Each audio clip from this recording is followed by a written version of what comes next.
In this video, I wanted to show you what the discourse database will look like if you take the Technology, Psychology, and Play course.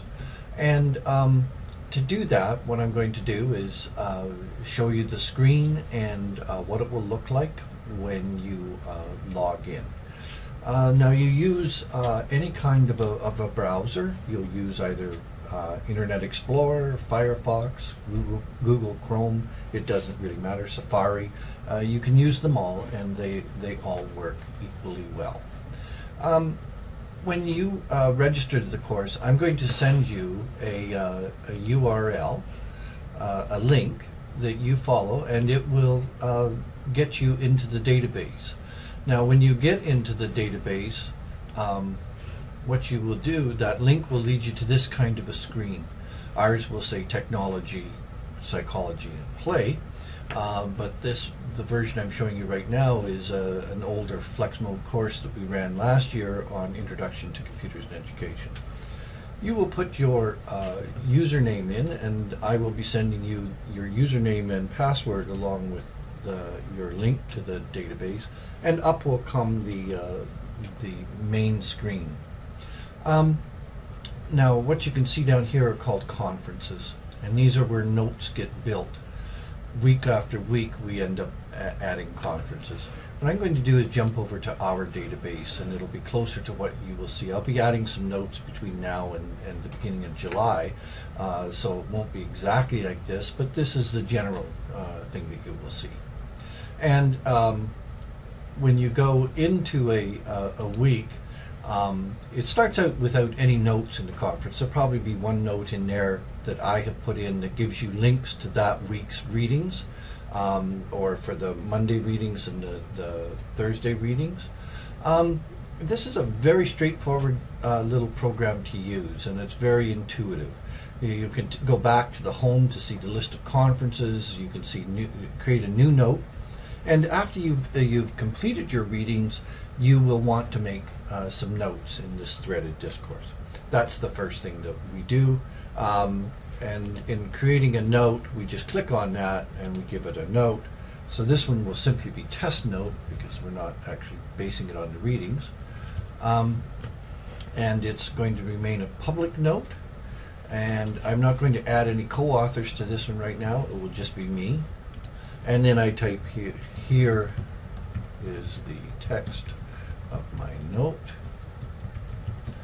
And when I'm finished writing the point I want to make, and I'll say a little bit about that in a second, I simply click Save and Exit, and the note will get saved in the list.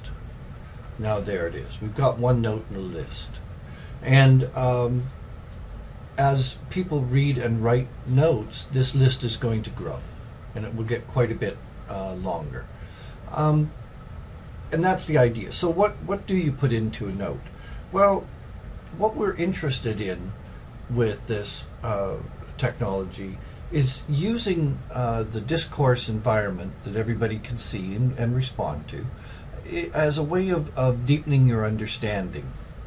And so appropriate things to put into a note that week are reactions to points that are made in the readings, confusions about readings. Those make very good notes because others can help you and clear that up very quickly.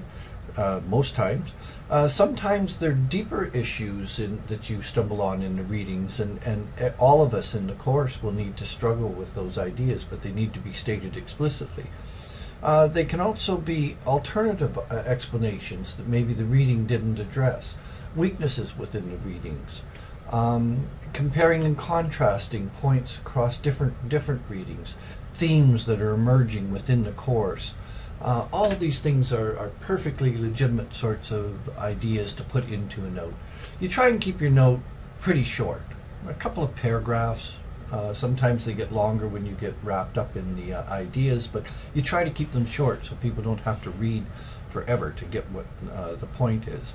And when you have read a note, you can use these buttons to reply to it. So now it's going to be a reply to this note over here. This is my comment, and that's not the best description to put the title as, but it's good for a test note here. And then we put some well-formed ideas there about what I'm commenting. I save and exit. And then in the note list, we now see that there's the test note I made, and indented on that is my comment. And other people would comment on your notes, and you can comment on the comment, and it can. That's why it's called threaded discourse. It threads right through. The other thing that you're going to see is a program that, when you go into many of the conferences, will make the screen look more like this. It will be split, and half of the screen will be what is called a Titan pad, and the other half will be your list of notes. So the difference between making notes in this long list and making them in the Titan pad is that the Titan pad allows everybody to type at once. If it's the end of the week and there are more than 4 or 5 people in there typing, you can all type at once right there. This is a way of taking the text that's in the discourse, threaded discourse, and finding those things that are the big ideas from the week. What are people pointing to as the big ideas? What concerns or reservations do we have as a class? What don't we understand yet? What are some of the unresolved issues or questions? Does anyone have, or did anyone find, noteworthy resources to further our learning around this week's topics? And new ideas that might move us ahead. So this is called a collective understanding note. It's like a summary, but if you get the sense that the summary is sort of redundant with the notes in the threaded discourse, then it's not really doing its job. It needs to go beyond that.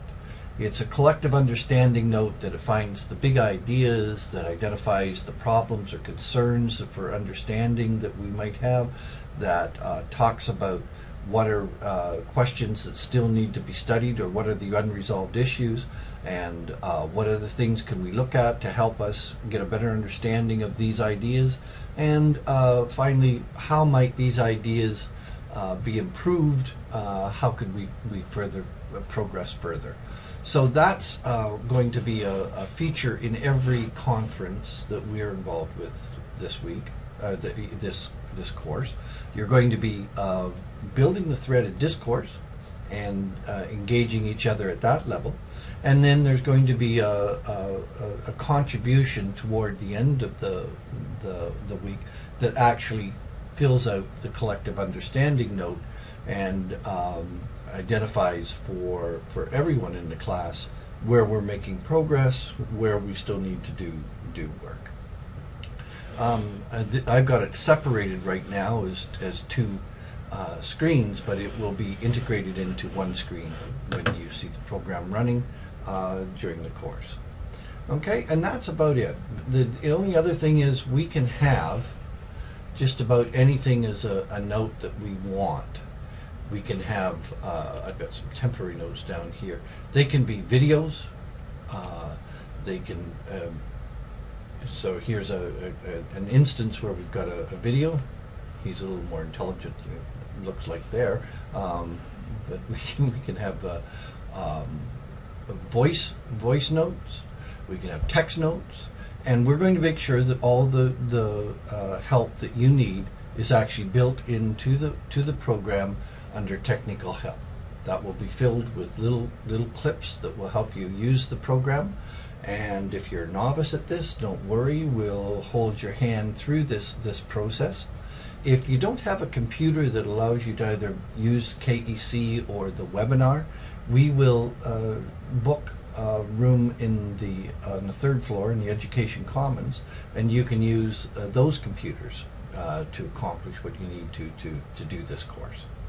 And there is some possibility that from on a week or 2 we'll actually hold the course live in the classroom if you want to join us face to face. So for the most part, I'm going to be running this from up north, which isn't easy to be face to face with you, but from time to time I will be down in the building and I will announce those early enough that if you want to come in and we can sit around the table, some of us will be around the table, others will still be on the webinar, you can. But the main backbone of the course is going to be the Knowledge eCommons database, and I hope I've given you just a flavor of what that looks like now. We'll give you all the support you need to make sure that you're successful in the course.